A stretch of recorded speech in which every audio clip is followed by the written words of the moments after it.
YouTube creator bans continue. Instagram and Facebook are just giving up. Everything is TikTok now. X wants more money. Google can't convince anyone that its AI can actually help their business. Oh yeah, and Meta is in trouble again. Hey, I'm Jason, Christian entrepreneur. Timestamps and resources below, including a link to our private community where we have a bunch of tools, templates, and trainings to help you grow and scale your content and digital product business. Make sure you check that out in the link in the description, and you can actually get a 30-day free trial when you also test out our favorite marketing platform, more at the top of the link in the description. Now, the first story we have today is the second chances on YouTube platform on YouTube, and it's caused a lot of confusion. So we'll quickly break it down because there's one little note in here that still applies to you, even if you still have a channel and you didn't get banned for talking about some spicy topics a couple of years ago. But essentially, here's what happened. The House Oversight Committee was like, hey, YouTube, we want to see a bunch of internal documentation on why you were banning people, talking about a certain little virus that was running around a couple of years ago. And so going through the documentation here of, YouTube's super high-priced lawyers, essentially they came back and said, well, there are a bunch of channels that we banned that weren't technically against our terms of service, but the administration at the time was like, hey, they're saying some stuff that we don't like, so please take them away because we think their speech is harmful, which, when any sort of government comes and tells you your speech is harmful, we're in for a really positive outcome. But long story short here, if you look at number 8, YouTube's essentially saying, hey, anyone who talked about that little virus running around, we might actually reinstate your channel. However, you may have seen some headlines last month where Jones and Nick Fuentes, I think some other people tried to reinstate their channels because they thought this was like a blanket, hey, YouTube's wide open, everyone's back, all's forgiven, right? Definitely not. And as of the time of recording this video, YouTube reached out to InfoWars and essentially said, yeah, no, we still don't like you. We still don't like what you say, so you're not allowed on YouTube.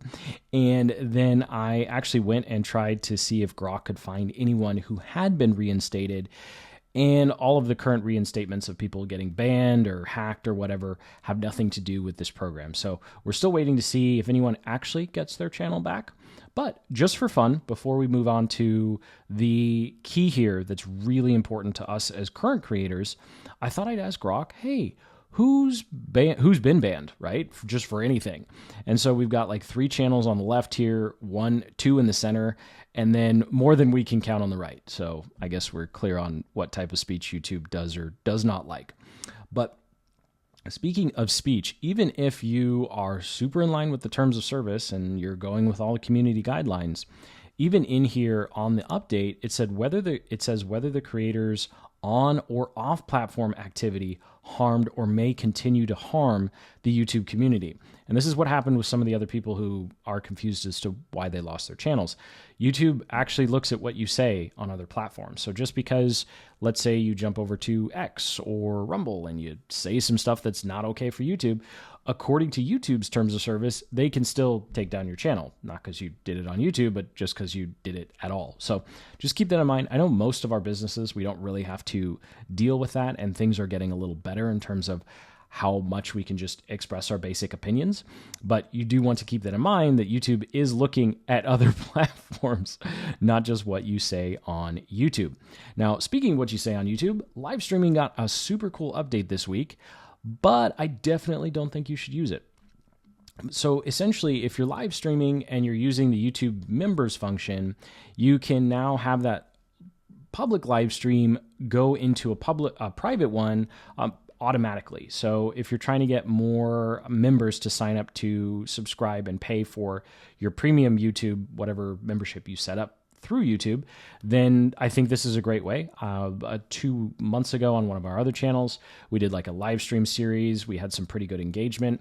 And then it was pretty clunky to say, okay, thanks, now join our other platform in our private community to like continue the talking, right? So this is great. I think if you're literally just getting started, you don't have a membership site set up, you don't have any products or courses, but if you're already at that point, then using your own service to actually control the payments and stuff, I think is going to be a much better option than trying to grow more monetization on YouTube itself, because as we just learned, they can take away your channel anytime for pretty much anything you may or may not say other places. So while I think it's pretty cool, I still think you should have your own platform where you are monetizing, whether that's Patreon or the software we recommend linked up in the description. So that does it for YouTube this week. Now we have Instagram just giving up, straight up giving up. And this is a little bit old, but I did want to include this because it ties into some of the other moves Facebook, Instagram, and Meta in general has been making. And they're testing in India and South Korea where you'll open the Instagram app and it will immediately go to Reels, which I think there's a platform. I'll get this. There's a platform that, oh, that's right.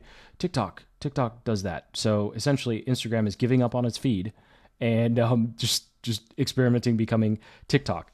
And to further that, they actually are adding something called Reels controls. So this will be coming out to everyone just as a normal user. You don't have to be a special creator or something to essentially start giving you a little more control over what you see on your Reels.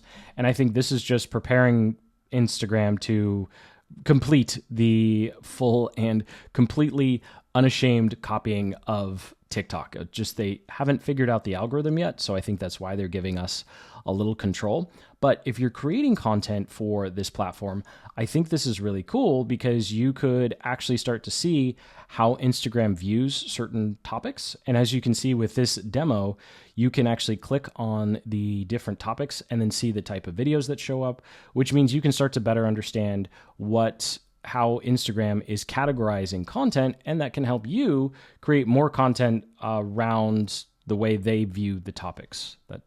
There's a better way to put that, but essentially it's going to help you understand how Instagram's categorizing content so you can shift your focus to those tags or those categories that you want to have your Reels show up more of. And as another confirmation of this push towards pretty much TikTok everything, Meta has also come out for Facebook, and they're giving you more controls over how you view Reels on Facebook. Now, me personally, I don't use Reels on Facebook. I pretty much just log into Instagram every other month or something like that. But it is really showing how much they're pushing Reels, and they're pushing Reels on Facebook and Instagram. And I do think we're looking at a world where TikTok, Facebook, and Instagram pretty much just become blanket clones of each other. A quick note before we move on, Instagram is going to have some sort of new award for creators. This definitely looks like a horror film. That's what I thought it was at first. So they're going to be giving awards to certain Instagram creators, and that's somehow going to help your account grow, even if you're a small creator or something like that. I'm not quite sure. I just thought it was interesting that even a billion-dollar company can't see that this is terrible branding for an award show. And if the prospect of making more short-form videos or trying short-form videos at all is daunting, because I know it is for me, X has gone ahead and actually update its business packages.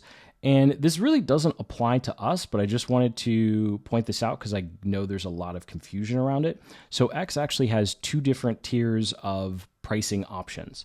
So there's the pricing tiers that we see as normal creators, where it's anywhere from a couple, if I can go monthly, $3 a month, all the way up to $40. I don't think $40 is worth it. I'm going to downgrade in 2 months here. But then they also have a tier for larger businesses to essentially get the golden check mark. I mean, that's really what they're paying for.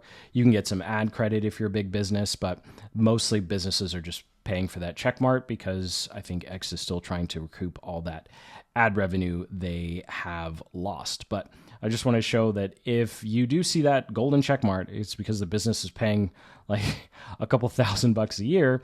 And for the rest of us, if you do want to grow on X, I'll show you in a moment, you really need to be paying for premium if you want to grow, because Buffer did a study essentially looking at premium accounts versus normal accounts. And you can see here the green line, premium accounts are just getting way more reach. And Buffer also found the same thing for businesses paying for this ridiculously high-priced subscription. So unfortunately, X is really seems to be becoming pay to play. But the good news is if you don't want to make reels, you don't want to make a bunch of short-form videos, places like Threads and LinkedIn, there we go. I can remember the name. Threads and LinkedIn actually still provide some level of organic reach. And I'm seeing posts on both platforms of people still finding a lot of success versus X, where you're paying $7 a month to kind of get your foot in the door. Speaking of Threads, they're going to have auto-deleted posts after 24 hours.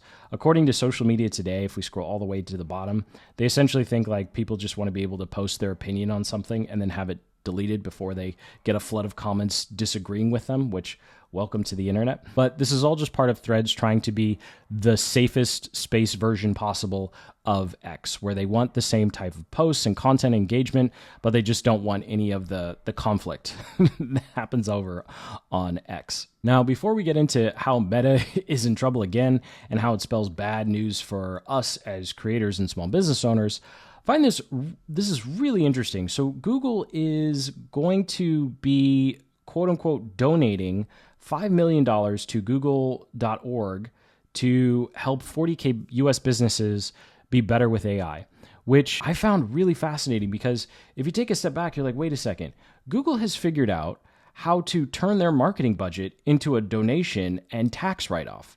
Because if you go to the training here, I just watched about 15 minutes of it. I didn't watch the whole 36 because they have a whole playlist. But essentially, they're running around teaching business owners the basics of using AI, aka how to use their stuff. So it's like they get a tax write-off to run around teaching their future customers how to use their products and services. And the other reason I include this is, depending upon your business, there's still a tremendous opportunity to teach people how to actually get good content out of AI. I'm not talking about all those ridiculous posts you see on X or Instagram of like people talking about, oh, I made this like 200 Sora videos and they're all new ads and my client's making tons of money. Like that's not actually working. There's just to sell some really bad prompts. But I do think there's still a lot of opportunity with it because, let's face it, most of what we get out of AI is absolute slop. And your potential customers don't actually know the difference between a good and a bad answer. You do because you're an expert. And so there's still a tremendous amount of opportunity there. And of course, while we can't write off our marketing budget as a donation, at least we know that Google's still trying because they can't get people to use Gemini. So that is a massive opportunity for the rest of us selling digital products or courses related to AI. What's not a massive opportunity, though, is apparently Facebook gaming is dying out. And I think this is just another sign of these platforms are realizing that these direct creator sponsorship programs are really difficult to actually be profitable. So it seems Twitch is still going to be the king of of video game streaming. Something that is really annoying, though, and this is something that I'm seeing across all advertising, and then we'll get to the final Meta problem. There's a new feature with Facebook ads, where even if you tell Facebook ads, hey, I see that a lot of people like my Instagram Reels, so I'm going to just run my ads to Instagram Reels. Here's $50. Here's $100 a month, right? Please run my ads to Instagram Reels. Well, now Facebook thinks it's so smart. Well, it is smart, but it thinks it's so smart. It goes, I know you want to spend all $100 on Instagram Reels because, you've spent thousands of dollars with us already, and we've wasted so much of your money on bad ads. But give us one more chance. We're going to take 5%. We're going to take $5 a month, or 5,000 for the bigger brands out there. And we're going to put it on other opportunities we think are good, which is just code for, oh my gosh, we can't sell ad space on certain parts of our platform because it stinks. And so now we're just going to force people to pay for it. This is the exact same playbook YouTube ads has gone through. That's why they don't work as well as they did even just 3 years ago. And this is the same thing Google search has gone through, where these platforms, they have all of this space. They want you to advertise on all these different places, but only a small sliver actually convert, actually have the type of attention you need as a business owner or content creator to grow your audience or grow your business. And so what do? They have to find really sneaky ways like this to force us to pay for things that we don't actually want. And it's just unfortunate that these platforms just get to waste more and more of our ad dollars on placements that just simply do not work. So to wrap up here, the Meta versus EU debacle continues.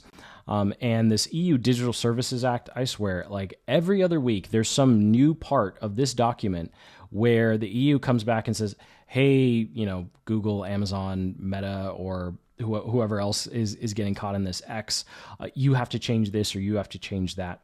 And so I just wanted to wrap up with, there seems to be this general sentiment where it's unacceptable for a few American tech billionaires to determine how we view the world. And this is the justification for essentially telling Meta, you have to create the timelines in your apps, that is Facebook and Instagram, to be chronological by default. So pretty much like go back to, 2014, right? Where you only see the stuff of the people you follow. There's no actual algorithm, serving things up. And this might also be why Facebook and Instagram are pushing Reels more, is because that might be a way to get around this. But it is really concerning to see how many times the EU just keeps telling businesses how they should run. And I get that this is all supposed to be for consumer protection and, help people who are using these platforms or being taken advantage of. But at the same time, nobody forces you to use these, right? Like